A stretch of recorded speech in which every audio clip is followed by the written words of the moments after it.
back in the peak in April 2021, a third of the hospital beds and ventilators weren't used, and neither were the overflow of the Nightingale hospitals. Now we've got less people going into hospital and less on ventilators. So all we need to talk about here is we need to learn to live with COVID, because there's lots of things with lockdown and, you know, has actually made things worse. As we now know, we've got 60,000 potential deaths with the flu this year. So what we're talking about, how can people get on and back to living their life and not having this implementation of Plan B?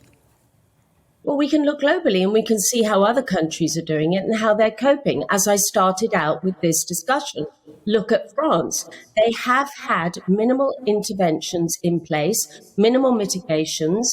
People still wear masks, and they have the COVID certification system. That has had a massive impact on vaccination uptake. So, yeah, Plan B has a lot in it. Maybe we don't need all of Plan B, because I think people are tired. I think people are tired and exhausted at the thought of another lockdown. But the way to prevent a lockdown is to encourage 100% vaccine uptake. Look at Portugal, look at France. People will not be able to tolerate another lockdown, and we must do absolutely everything we can as a society to prevent a situation where schools are having to shut down again.